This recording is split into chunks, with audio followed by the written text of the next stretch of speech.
Hello everyone. आज के इस वीडियो में हम बात करेंगे आर्टीरियल रीमॉडलिंग क्या होता है, जिसे हम आर्टीरियोजेनेसिस भी कहते हैं।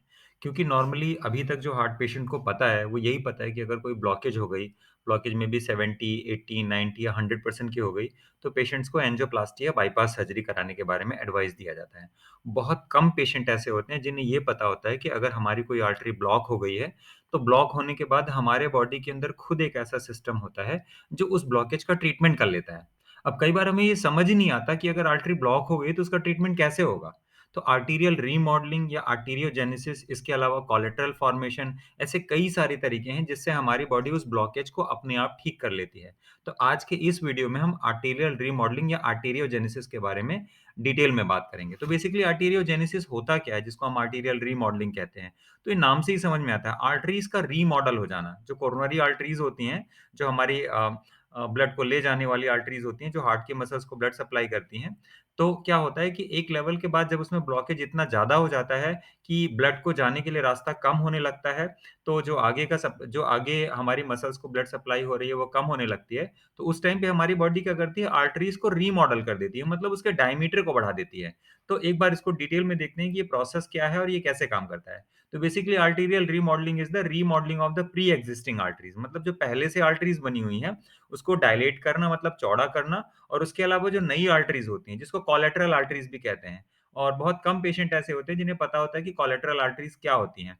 ये हमारे हार्ट के अंदर पूरा का पूरा एक आर्टरीज का पूरा एक रिजर्व सिस्टम पड़ा हुआ है, जो पहले से बना तो हुआ है लेकिन वो एक्टिव स्टेट में नहीं है। कुछ थोड़ा बहुत एक्टिव है और बहुत सारा ऐसा पार्ट है जो एक्टिव नहीं है, जिनकी लाइफस्टाइल बहुत एक्टिव होती है, चलते हैं फिरते हैं, योगा करते हैं, फास्टिंग करते हैं और एक अच्छी लाइफस्टाइल को फॉलो करते हैं, उनके बॉडी में ये सिस्टम अपने आप डेवलप हो जाता है। लेकिन ज़्यादातर लोगों की बॉडी में, क्योंकि आज का लाइफ़स्टाइल लोगों का ऐसा है, ये सिस्टम डेवलप नहीं हो पाता। तो कोलेटरल आर्टरी भी अगर एक बार एक्टिव हो जाती है, तो धीरे-धीरे करके क्या होता है कि एक फंक्शनल आर्टरी में कन्वर्ट हो जाती है। तो ऐसा नहीं है कि पुरानी आर्टरीज़ ही केवल रीमॉडल होती हैं, इसके अलावा जो कोलेटरल आर्टरीज़ भी होती है, तो जब ये बनती है तो बहुत ही थिन होती है, लगभग ह्यूमन हेयर्स के साइज़ की होती है। लेकिन धीरे-धीरे क्या होता है, जैसे-जैसे समय बीतता जाता है और हम अच्छी लाइफ़स्टाइल को फ़ॉलो करते हैं, तो ये पूरी तरह से एक फंक्शनल आर्टरी में कन्वर्ट हो जाती है। और जब ये फंक्शनल आर्टरी में कन्वर्ट हो जाती है, तो पुराने वाली ब्लॉकेज के ऊपर से पूरी डिपेंडेंसी खत्म हो जाती है। तो ये 2 चीज़ें हम आज इस वीडियो में डिस्कस करेंगे। तो सबसे पहले हम देखते हैं आर्टीरियल जो प्री एक्जिस्टिंग आर्टरीज़ हैं वो कैसे डायलेट होती हैं, चौड़ी होती हैं और उसकी वजह से कैसे ब्लॉकेज होने के बाद भी हमारे हार्ट को कोई कमी नहीं होती कि उसको जितना ब्लड चाहिए होता है वो मिलता ही रहता है। तो छोटा-सा एग्ज़ाम्पल देखते हैं इस वीडियो में। एक सबसे पहले देखते हैं, लेट्स से मान लीजिए एक आर्टरी है जो 4 एमएम की है। अब ये 4 एमएम की आर्टरी है तो यहाँ पे कोई ऑब्स्ट्रक्शन नहीं है, कोई ब्लॉकेज नहीं है, तो जितना खून जाना चाहिए वो पूरा का पूरा खून जा रहा है। तो अभी तक हम पहले से ही जानते हैं, मतलब ये बात शायद बहुत सारे हार्ट पेशेंट को भी पता होता है कि हमारी आर्टरीज़ को काम करने के लिए, जो हार्ट की कोरोनरी आर्टरीज़ हैं, उसको काम करने के लिए केवल 20 से 25% सप्लाई ही चाहिए होती है। मैक्सिमम अगर किसी को बहुत ज़्यादा चाहिए होगी तो 30%, बट अगर एक आम आदमी की बात करें तो 20-25% अगर आपका एरिया खुला हुआ है, तो जितनी हमारी हार्ट की मसल्स को ब्लड की ज़रूरत है, उतना ब्लड सप्लाई हो जाएगा। इसका मतलब ये है कि अगर 75% ब्लॉक भी हो जाए या 80% तक भी ब्लॉक हो जाए, तो कोई फ़र्क नहीं पड़ता। इसीलिए जब पेशेंट को पेन होता है, चलने में दर्द होता है, जब उसका एंजियोग्राम किया जाता है, तो उसकी ब्लॉकेज नॉर्मली 80-90 निकलती ही है। बहुत कम निकलेगी तो 70%, और 70% की जो नीचे होती है 60, 50, 40, उसको छोड़ दिया जाता है। मतलब कि आपके जो डॉक्टर भी हैं, तो डॉक्टर भी कोई 70% के नीचे की आर्टरी में कोई स्टंट लगाने की या बाईपास करने की एडवाइस भी नहीं देते। और रीज़न सिंपल है, क्योंकि जितनी हार्ट को ज़रूरत है उतनी सप्लाई पहले से ही हो रही है। अब यहाँ पे मान लेते हैं कि लेट्स से कोई आर्टरी अगर पहले 4 एमएम की थी, अब यहाँ पे अगर कोई ब्लॉकेज ग्रो करना शुरू करता है, तो ये देखिए जो नीचे आपको मैं माउस से म मार्क कर रहा हूँ, नीचे लिखा 0%, 50%, 89% या राउंड फिगर में इसको हम 90% पढ़ लेते हैं। तो अगर ये ब्लॉकेज 50% भी पहुँच जाता है, तो हमारी जो आर्टरी है ये क्या करती है, ये रीमॉडल हो जाती है। रीमॉडल मतलब ये चौड़ी हो गई। एक तरह से ये पॉजिटिव रीमॉडलिंग है। चौड़ा होने का मतलब ये हो गया कि अभी ये ब्लॉकेज तो हमको 50% दिखाई दे रही है, लेकिन अंदर जो पहले क्रॉस सेक्शन एरिया था खून को ले जाने के लिए, वो पहले भी 4 एमएम था और अभी भी 4 एमएम है। इसका मतलब ये हुआ कि एंजियोग्राम में हमको लग रहा है कि 50% ब्लॉक हो गया है, लेकिन एक्चुअल में वो आर्टरी जिस तरह से पहले काम कर रही थी, उसी तरह से अभी भी काम कर रही है। उसमें कोई फ़र्क ही नहीं पड़ता। और अगर इसी को हम थोड़ा-सा नेक्स्ट लेवल पे जाके देखते हैं कि लेट्स से ये हमारी आर्टरी हो गई 89% ब्लॉक हो गई। 89% का मतलब हो गया लगभग 90% मान लेते हैं राउंड फिगर में। तो अगर ये 90% कहने के लिए तो ब्लॉक हो गई है, लेकिन जो नीचे देख रहे हैं ना 75%, ये एक्चुअल ल्यूमेन एरिया डिक्रीज़ हुआ है। मतलब कहने के लिए तो ये 90% पहुंच गई, लेकिन अभी जो total area of cross section घटा है वो 75% ही घटा है। मतलब 25% अभी भी एरिया बाकी है, जिससे हमारी हार्ट की मसल्स को जितना ब्लड जाना चाहिए था उतना ब्लड जा रहा है। तो ये पॉजिटिव रिमॉडलिंग है, और अगर 25% एरिया बचा हुआ है ब्लड को जाने के लिए, तो हमारी ये मसल्स को पूरा का पूरा ब्लड मिल रहा है। और यही रीजन है कि जिन पेशेंट्स की 90% ब्लॉकेज हो जाती है, वो कहते हैं कि नहीं, मुझे कोई प्रॉब्लम ही नहीं है, मैं चलता हूँ फिरता हूँ, मुझे किसी तरह की कोई दिक्कत ही नहीं होती। तो ये समझना बहुत जरूरी है कि हमें जरूरी नहीं कि 90% ब्लॉकेज होगी तो हमें स्टंट डालना पड़ेगा या बाईपास करना पड़ेगा, क्योंकि ये जो कंडीशन है, ये कंडीशन हमारी बॉडी खुद क्रिएट कर रही है। हाँ, इन केस अगर ये हमारी आर्टरीज हैं, अगर लेट से मान लेते हैं कि अगर ये इस तरह से रीमॉडल नहीं हुई, तो क्या होगा? अगर 90% नॉर्मल ब्लॉकेज बढ़ गई और आर्टरीज की रीमॉडलिंग नहीं हुई, तो उस केस में क्या होगा? सीधी-सीधी बात है, उस केस में पेशेंट को चलने में पेन होगा, और वो उसी पेन को हम कहते हैं एंजाइना पेन। जब एंजाइना होता है, तो सबसे पहली चीज़ कि इंसान को डर लगता है कि मुझे हार्ट अटैक हो गया। इनफैक्ट अगर आप ज़्यादातर केसेज़ में देखें, जब पेशेंट भागता-भागता हॉस्पिटल में जाता है, तो उसको नॉर्मल एंजाइना पेन होता है, और वो पेशेंट स्टेबल पेशेंट कहलाते हैं। तो एंजाइना क्या होता है? हो सकता है अभी आपको पेन हो रहा हो, लेकिन क्या होगा, आप वॉक करोगे तो पेन होगा, रुक जाओगे तो पेन खत्म हो जाएगा। अब चक्कर ये है कि अगर ये ब्लॉकेज 90% की है, तो हम ऐसा क्या करें कि हमारी आर्टरी रीमॉडल हो जाए, और जब ये रीमॉडल हो जाएगी, तो जितना जाने के लिए ब्लड सप्लाई चाहिए उतना ब्लड सप्लाई मिलने लगेगा। जब ये ब्लड सप्लाई मिलने लगेगा, तो जो पेशेंट को चलने में पेन हो रहा है, वो पेन अपने आप खत्म हो जाएगा। तो it is just a matter of your habits, और ये सब चीजें अचीव हो सकती हैं हमारे लाइफस्टाइल से। तो अभी हम लाइफस्टाइल के बारे में इस वीडियो में बात नहीं करेंगे, हम केवल आर्टीरियल रीमॉडलिंग की बात कर रहे हैं। अब अगला केस हम देखते हैं। अगर ये आर्टरी 95% भी ब्लॉक हो गई है, लेकिन चूंकि आर्टरी पहले से ज्यादा डायलेट हो गई है, वेसो डायलेशन हो गया है, चौड़ी हो गई है, तो चौड़ा होने की वजह से जो बीच का एरिया है, जिसको ल्यूमेन कहते हैं, वो अभी भी इतना है कि 25% एरिया खुला हुआ है, 2 mm का एरिया खुला हुआ है। तो देखिए, बेसिकली है क्या कि ये एक नेचुरल प्रोसेस है, ये हमारी बॉडी में चलती ही जाती है, ये कभी बंद नहीं होती है। और चूंकि ये प्रोसेस कभी बंद नहीं होती, इसीलिए कई पेशेंट ऐसे होते हैं जो बहुत एक्टिव होते हैं। तो नॉर्मली अगर हम गाँव में जाके देखें, या जो लोग फिजिकली बहुत एक्टिव होते हैं, तो उनको कभी कोई प्रॉब्लम नहीं आती। उनका अगर आप जैसे अगर मैं रूरल एरियाज़ में जाके बात करूँ, जो बहुत फिजिकल एक्टिव लोग होते हैं, अगर आप उनकी 60 साल या 50 साल के ऊपर किसी भी आदमी का जाके एंजियोग्राम करा लीजिए, तो 100% ब्लॉकेज निकलेगी। मैं मतलब ऐसा हो ही नहीं सकता किसी की 80-90% से कम ब्लॉकेज निकले। रेयरली हो सकता है कोई हो जाए, मैं किसी को चैलेंज नहीं कर रहा हूँ, हो सकता है किसी का लाइफ़स्टाइल बहुत अच्छा हो, बट नॉर्मली ब्लॉकेज सभी के हो ही जाती है, एक टाइम तक ग्रो ही कर जाती है। बट होता क्या, आर्टेरियल रीमॉडलिंग की वजह से उनको कभी कोई पेन नहीं होता, उनको कोई डिफिकल्टी नहीं होती। जब उनको कोई प्रॉब्लम नहीं है, पेन नहीं है, डिफिकल्टी नहीं है, तो वो क्या होता है, अपना नॉर्मली अपनी लाइफ जीते रहते हैं।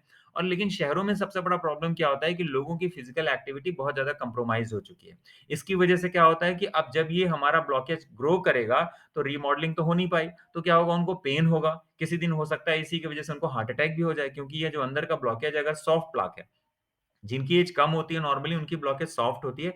एज बढ़ने के साथ में ये जो ब्लॉकेज भी है, ये कैल्सिफाइड हो जाती है, हार्ड हो जाती है, और ये ब्लॉकेज स्टेबल हो जाती है। स्टेबल होने के बाद इसका रप्चर होने का चांस भी बहुत कम हो जाता है, राइट? तो ये हमने बात करी आर्टीरियल रीमॉडलिंग के बारे में। तो ये सारा कंटेंट मेडिकल की बुक से उठाया गया। ये सारे जो जो कार्डियोलॉजिस्ट हैं, सो कॉल्ड डीएम कार्डियोलॉजिस्ट हैं, जिन्होंने ये सारी मेडिकल के जो इंटरवेंशन करते हैं, they know all about it. उनको सब कुछ पता है कि ये प्रोसेस कैसे काम करता है।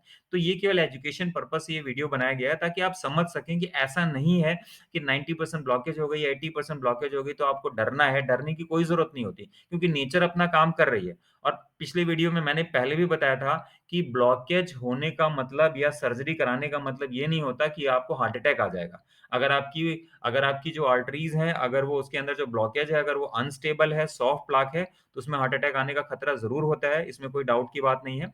तो हमें समझना चाहिए कि हमारी बॉडी कैसे रीमॉडलिंग कर ले। अगर कोई ब्लॉकेज है, वो सॉफ्ट है, अनस्टेबल प्लाक है, कैसे उसको स्टेबल किया जाए। तो इन सब चीज़ों के बारे में हमने पहले भी कई सारे वीडियोज़ में बात करी हुई है, बट अभी इसको मैं यहाँ पे रोकता हूँ।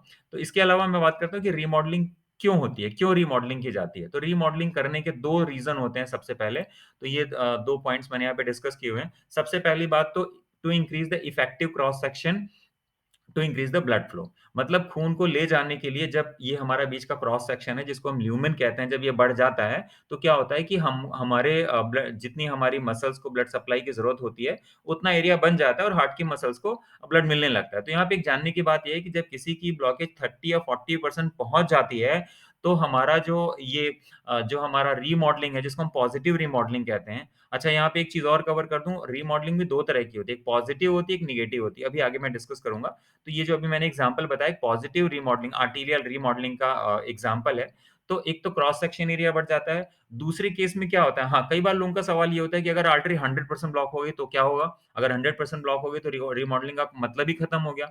तो क्या होता है कि सबसे पहले अगर 100% ब्लॉकेज भी होती है तो ब्लॉकेज के चारों तरफ अपने आप एक बहुत ही टीनी माइक्रो सर्कुलेशन एक्टिवेट हो जाता है, जिसको कोलैटरल सर्कुलेशन कहते हैं। ऑब्वियसली ये माइक्रो सर्कुलेशन इतना बड़ा नहीं होता, इतना मजबूत नहीं होता कि बहुत बड़े एरिया को अच्छे से सप्लाई कर सके, लेकिन शुरुआत होती है तो पहले ये कमजोर ही होता है। और धीरे-धीरे क्या होता है, ये आपका कोलैटरल सर्कुलेशन क्या होता है, धीरे-धीरे एक पूरा का पूरा यहाँ पे एक नया फंक्शनल आर्टरी डेवलप हो जाती है, और जब ये पूरी नई फंक्शनल आर्टरी डेवलप हो जाती है, तो आपको पुरानी चीज़ों पे डिपेंडेंट रहने की ज़रूरत ही नहीं रहती। तो 2 चीज़ें होती हैं, पहले तो अंदर की जो आर्टरी है वो चौड़ी हो गई, जिससे खून को ले जाने के लिए रास्ता बढ़ गया, तो जो पेन हो रहा था पेशेंट को वो आराम हो गया। दूसरी चीज़ क्या होती है कि अगर 100% भी ब्लॉकेज हो जाता है, तो उसके आस-पास क्या होती है, बहुत सारी आर्टरीज़ नई एक्टिवेट हो जाती हैं, और नई आर्टरीज़ एक्टिवेट होने के बाद धीरे-धीरे करके क्या होता है कि एक्टिवेट होने के बाद क्या होता है, वो पूरी नई फंक्शनल आर्टरी में कन्वर्ट हो जाती हैं। तो नॉर्मली होता क्या है कि दोनों चीज़ें साथ में चलती हैं। मतलब पुरानी वाली जो आर्टरी है वो भी चौड़ी हो रही है, और अगल-बगल से नए चैनल्स भी एक्टिवेट हो रहे हैं। तो जिन पेशेंट्स को ब्लॉकेज हो जाता है, ब्लॉकेज ग्रो करने लगती है, तो उनको नेचुरली, अगर मैं नेचुरल ट्रीटमेंट की बात करूँ कि कुदरत कैसे किसी चीज़ को ठीक करती है, तो वो क्या करती है, पुरानी आर्टरीज़ को डायलेट कर देती है, रीमॉडलिंग कर देती है, जिसको आर्टेरियोजेनेसिस कहते हैं। इसके अलावा अगल-बगल से कोलैटरल सर्कुलेशन, जिसको हम माइक्रो सर्कुलेशन कहते हैं, वो भी एक्टिवेट कर देती है। And over a period of time ये जो हमारा माइक्रो सर्कुलेशन है, ये भी क्या होता जाता है, पूरी तरह से एक नए फंक्शनल आर्टरी में कन्वर्ट हो जाता है, जिससे कि पुराने वाले ब्लॉकेज पे डिपेंडेंसी पूरी तरह से खत्म हो जाती है।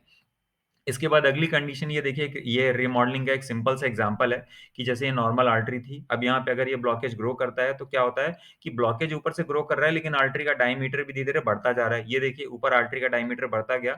ओवरऑल पर्पस ये होता है कि जो बीच का एरिया है ना, ये इतना सफिशिएंट बना रहे कि आर्टरी को जो हमारी हार्ट के मसल्स हैं, उनको काम करने के लिए जितनी ब्लड सप्लाई चाहिए वो सप्लाई मिलती रहे।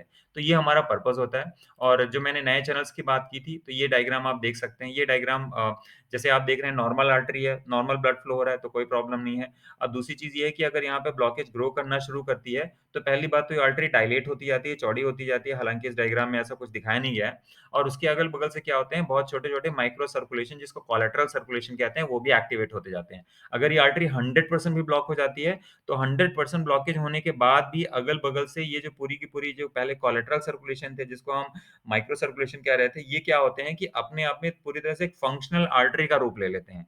लेकिन हाँ, ये सब करने के लिए एक बहुत अच्छी लाइफ़स्टाइल को फ़ॉलो करना पड़ता है। ये शॉर्टकट नहीं होता, ये करने के लिए पहले शुरुआती दौर में अगर किसी पेशेंट को चलने में पेन हो रहा है, तो स्टेप बाय स्टेप प्रोसेस होती है कि शुरू के हफ़्ते 10 दिन में अगर मैंने बहुत अच्छा लाइफ़स्टाइल फ़ॉलो कर लिया, मैंने एक वीडियो भी बना के रखा हुआ है, और उसका जो लिंक है मैं डिस्क्रिप्शन बॉक्स में दे दूँगा कि हमको कैसे मॉर्निंग से इवनिंग तक अपनी लाइफ़स्टाइल फ़ॉलो करनी चाहिए, और अगर हम इस तरह की लाइफ़स्टाइल को फ़ॉलो करते हैं, तो हमारे बॉडी में अपने आप आर्टीरियल रीमॉडलिंग शुरू हो जाती है, और ये नए चैनल्स भी एक्टिवेट होने लगते हैं, और धीरे-धीरे करके पूरा का पूरा एक नया फंक्शनल चैनल भी डेवलप हो जाता है। तो शुरू में हफ्ते 10 दिन में हमको आराम खूब क्लियर दिखने लगता है। वैसे तो बेनिफिट 1-2 दिन में दिखने लगता है, पर हफ्ते भर का टाइम फिर भी हम लेके चलते हैं। 2-3 महीने के अंदर पेशेंट को हम एक्सपेक्ट करते हैं कि पेन लगभग ना के बराबर रह जाए, और इसके अलावा उसको पूरी तरह से एक फंक्शनल डोमिनेटिंग आर्टरी में कन्वर्ट होने में 6 महीने 1 साल का भी टाइम लग जाता है। कुछ और भी ट्रीटमेंट होते हैं, नेचुरल ट्रीटमेंट हैं, आयुर्वेदिक ट्रीटमेंट हैं। राइट? तो अभी मैं उसका डिस्कशन यहाँ पे नहीं करूँगा, उसके लिए एक मैं सेपरेट वीडियो बनाऊँगा। तो उन सारे ट्रीटमेंट्स को फ़ॉलो करने से क्या होता है, ये चीज़ें बहुत फ़ास्ट, बहुत अच्छे से हमारे बॉडी में डेवलप कर जाती हैं, ग्रो कर जाती हैं। और सबसे ज़रूरी चीज़, ये जो चीज़ें मैं बता रहा हूँ, यही वो चीज़ है जो हमको हार्ट अटैक से बचाती है। क्योंकि अगर हमारे बॉडी में कोई बैकअप सिस्टम तैयार नहीं है, और अगर ये जो ब्लॉकेज हो गई, ब्लॉकेज के ऊपर की मेम्ब्रेन रप्चर हो गई, और अगर हमारे आस-पास कोई माइक्रो सर्कुलेशन नहीं है, तो हार्ट का एक बहुत बड़ा हिस्सा डैमेज होने के चांसेज़ रहते हैं। हार्ट की पंपिंग कम हो जाती है, और पेशेंट हार्ट फेलियर का पेशेंट बन जाता है। राइट? तो ये एक बहुत शुरुआती वाली चीज़ है। तो देखिए, मैं एंजियोप्लास्टी बाईपास सर्जरी के विरोध में नहीं हूँ। एक इमरजेंसी कंडीशन में एंजियोप्लास्टी करना, बाईपास सर्जरी करना, हो सकता है कि वो सही ऑप्शन हो। लेकिन जो पेशेंट स्टेबल पेशेंट है, जिनको चलने में पेन होता है, या चलने में पेन होता है, रुक जाते हैं तो पेन खत्म हो जाता है, जो नॉर्मल एंजाइना वाले पेशेंट हैं। दूसरी कंडीशनिंग उन पेशेंट्स की होती है कि जो दवाएँ ले रहे हैं, उनको किसी तरह का पेन नहीं होता, किसी तरह की डिस्कम्फर्ट नहीं है, ईज़ी है। उन पेशेंट्स के लिए भी एंजियोप्लास्टी या बायपास सर्जरी कराने से ना तो लाइफ एक्सपेक्टेंसी बढ़ती है और ना ही किसी तरह से हार्ट अटैक का रिस्क कम होता है, राइट? उनको अगर कोई चीज़ प्रोटेक्ट करती है लाइफ टाइम के लिए ताकि वो सेफ रह सकें और उनको फ्यूचर में कोई प्रॉब्लम ना हो, वो नेचर के बनाए तरीके हैं, जिसमें से मैंने आज इस वीडियो में आर्टीरियल रीमॉडलिंग के बारे में डिस्कस किया था। तो thank you so much for watching this video. अगर आपको ये वीडियो अच्छा लगा हो तो please like and subscribe. Thank you so much. अभी इस वीडियो के साथ इसको साइन ऑफ करते हैं। Thank you.